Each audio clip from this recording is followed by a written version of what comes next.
This is Eagle Owl, and today we're going to talk about Kevin Patullo, officially the offensive coordinator. Also, we're going to talk about Darius Slay, him possibly going back to Detroit. And lastly, Carson Wentz wish he was Nick Foles and was the starting QB to win the Super Bowl. But let's get straight into it. All right, before we hop straight into it, we got to shout out today's sponsor, BetUS. Use promo code U2150. Get 150% boost on your first deposit. And on your next two deposits, get 125% boost up to $2,000. Again, shout out to BetUS for sponsoring this video. So before we get into the main topics, let's go over a quick hit. I only got one, and that's the salary cap. Yes, the salary cap has officially increased about, I would say, $25 million, something in that matter. So this is good. This is a good thing for Howie Roseman. Yes, us fans, and I'm complaining now how much money has to be spent watching the NFL at this point. So luckily I'm local, so I don't really have to pay those high prices to like watch the Philadelphia Eagles. But you got to get, Sunday ticket. Then you hearing that, like Netflix is trying to buy some parts of like Fox games or CBS games. It's a lot going on for us with the NFL, making deals with these streaming services. These players got to get paid. The salary cap got to go up. So that's why the NFL make all these deals. Don't like it, as the fan perspective, but in the same token, I like it because it gives the opportunity for your team to get more money to play with and sign more guys. So this is what I was confused about because confession, Eagle Owl's not the biggest capologist. I go to other guys to see what they talking about, get an understanding, and then I bring it to you guys. So what I kept hearing is that the Eagles got around 20 million. So I'm like, oh, so that means after this deal, we're gonna have like 40 million. Somebody broke it down to me like, no, no. So the 20 million you were seeing, that was a projection. Like we only had $2 million, but they was assuming you rework Slay or reconstruct Lane Johnson, extend Cam Jurgens, you should have around 20 million. So now with this deal, Eagles are projected to have around 18, 19 million without any restructures or anything like that. So after we restructure, extend Cam Jurgens and this and that, and the third cut, Bradbury post June cuts or whatever, we probably expected to have like 30 plus $1 million. Now that's a lot of money for Howie Roseman to work with. But to me, just having like 19 before anything is made is a lot of money. Now a lot of these teams got a lot of money, but they don't know how to work it like Howie Roseman. They really, really don't. So you get Howie Roseman this type of money. Now you look at, back then who talked about coming back. Like, he might be reasonable. Will he break the bank on other teams? Will other teams overpay for Becton to be a guard? Maybe, maybe not, because he did it 1 year. And Becton talked about like he missed the team. I know Adam Schefter said like there's a real chance Becton will come back, because I was looking at it like, damn, we might lose a lot of guys, but we could just really get, Zach Bond back. You could replace Becton with Steen. Milton Williams, you could try to get his replacement in the draft, and then you got Moro Jomo, who played really, really well. But now you could possibly bring like two of those guys back, far as like Becton and Bond, and try to find replacements for like Josh Sweat or whatever. If Josh Sweat don't come back, no, I won't say team friendly deal, but to the point where you could pay him enough and he can stay. I mean, the salary cap thing now opens your mind like, holy shit, we could keep some of these guys. We could pay some of these guys. So, again, man, this is a good thing. Consumer wise, hate it because that means more streaming services or whatever. But the fan of the Philadelphia Eagles, have a Howie Roseman, how he's going to work that cap, I love it. I definitely love it for that.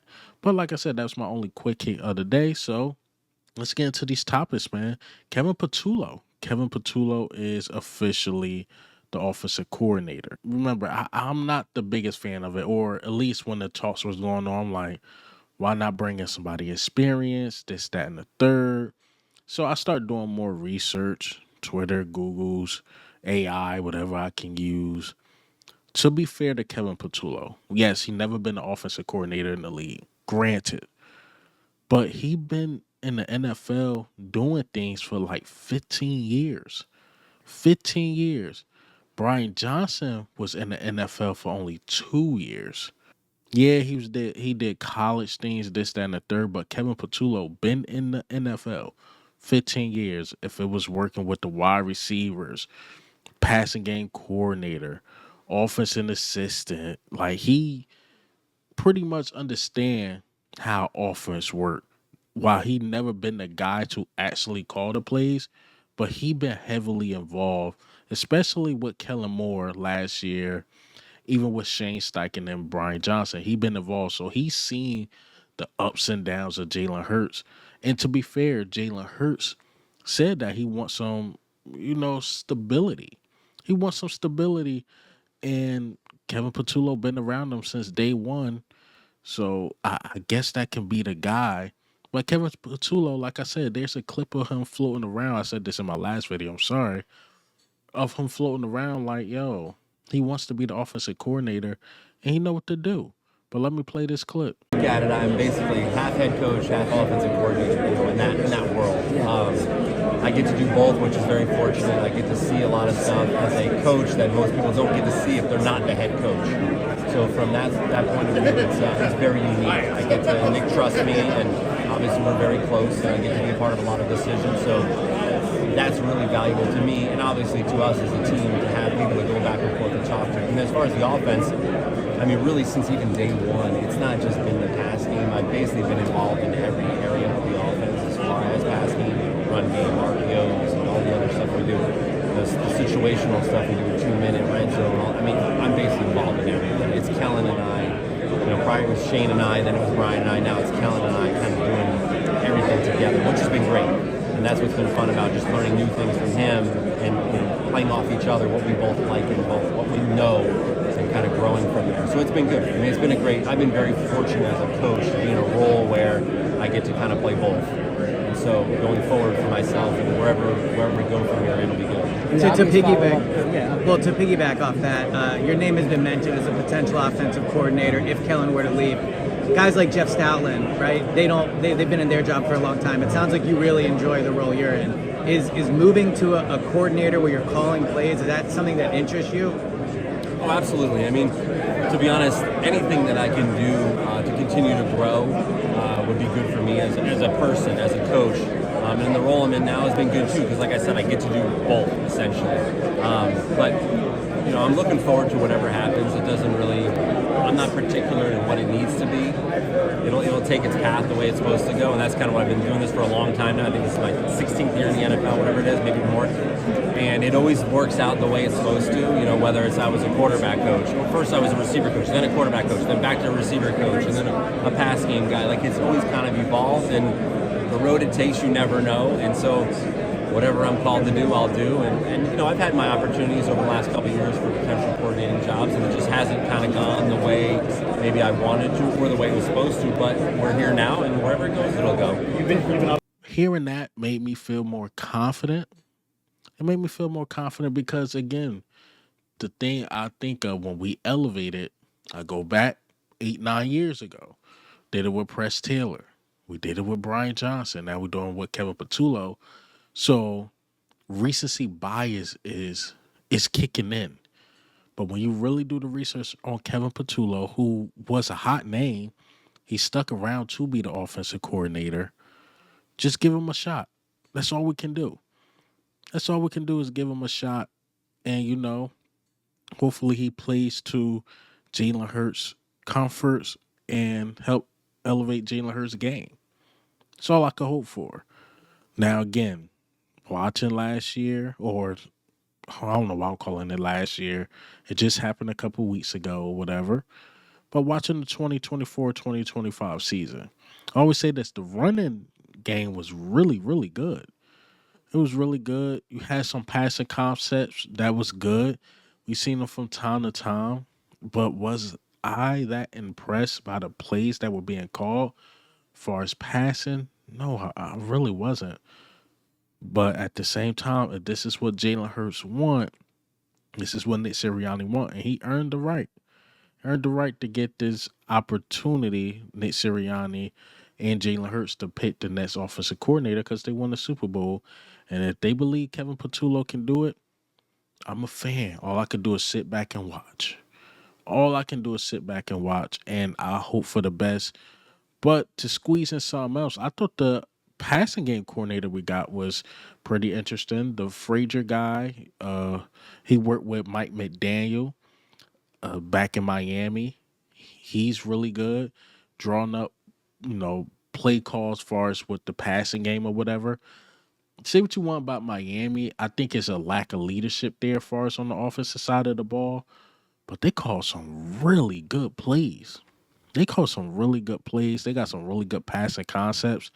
And to get the passing coordinator to Philadelphia, maybe that helped the passing game. And if Kellen Patullo really succeed, we know the offensive coordinator job is basically a head coaching job, and you could bring in like the young guy Frazier that you just hired as the passing game coordinator to be that next OC. We'll see how it work. We'll see how it go, but I'm hoping for nothing but the best because the window is still open. We won the Super Bowl, but the window is still wide open.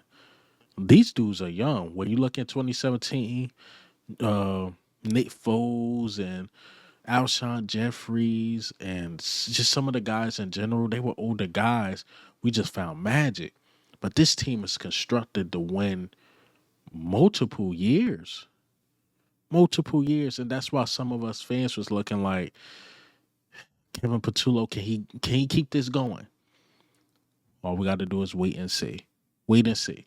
All right. Speaking of 2017 and stuff like that, Carson Wentz during the media day conference, he spoke about like what quarterback would he be for a day, and he mentioned Nick Foles. And let me play this clip. You had to trade places with any quarterback in NFL history for one day. Who would you pick and what would you do? Wow, that's a big question. Trade places with anyone Any quarterback in NFL history. for a day? Boy, I don't know. I mean, I'm not gonna lie. I would love to trade places with Nick Foles and go win that Super Bowl back in the day. After that season, that would have been a pretty cool ending to that season. But it was still pretty sweet for him nonetheless. Man, oh man. I think the guy was baiting him to say that. And the more that comes out about the Carson Wentz thing, the more it breaks my heart because Carson Wentz was talented. But Carson Wentz was in Carson Wentz way. For example, just go back to Indianapolis. They haven't had a quarterback on Carson Wentz level since he left, in my personal opinion. Anthony Richardson. Who else they got? They got Matt Ryan. Like they got a couple guys. Yes, Carson Wentz missed the playoffs, but he was almost there. He did choke at the end for sure. You got to beat the Jacksonville Jaguars. But the problem there is that he wasn't a good leader. Philadelphia, he was talented as ever, but he wasn't the greatest leader. There's always this clip floating around of Carson Wentz looking upset that the Eagles won the Super Bowl. He looked upset that Nick Foles got the Eagles to the Super Bowl. And when you go back and look at a guy like Jalen Hurts back in Alabama when he got benched and Tua, won the national championship, Jalen Hurts was legit happy. And hell, he even stayed the year, riding the bench when he could have just went somewhere else. So Carson Wentz always lacked that leadership. But it seems like the older he gets, the more he realized like, man, I wish I would have handled certain situations differently. I wish I would have did this and that differently. So it's like the Carson Wentz thing again. It does breaks my heart, man. Breaks my heart for him. While he technically still got a ring, I mean, Nick Foles closed it out. Nick Foles closed it out, man. And, it sucks to hear him still talk about it. And you can tell it still bother him. I think he's going to talk about it more once he retire. And I heard like the following year after the 2017 season, and he came back and started. He used to go up to the offensive coordinators. This was what Darren Sproles was saying. Like, nah, I don't want to run none of the plays Nick Foles were running. And I remember back at that time when I was watching, I'm like, yo, well, I look like the offense stales when Carson Wentz is in, but when he got hurt, I think he had like some back injury or whatever, and Nick Foles came back, and we almost went back to the Super Bowl without that Alshon Jeffries drop. I'm like, why the offensive play calling look so much better? Nick Foles is getting the ball out of his hands quicker or whatever. That's because Carson Wentz didn't want to run those plays because he didn't want to make a run running Nick Foles plays or whatever. You know how crazy that sounds? So again, man, Carson Wentz was always in Carson Wentz's way. Now he's a journeyman, backup to Patrick Mahomes, who we thought like, man, it's supposed to have been a Carson Wentz, Patrick Mahomes league. Those two guys supposed to have been going at it for Super Bowls, but now he's Patrick Mahomes' backup. Sad to see, man.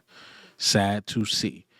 But last and certainly not least, got to talk about Darius Slay. So he went on a podcast with the St. Brown brothers, and they trying to recruit him to Detroit. But honestly, he don't sound mad at the idea of going back to Detroit. But let me play this clip. This is your last year with the Eagles. How many more years you got left on your deal?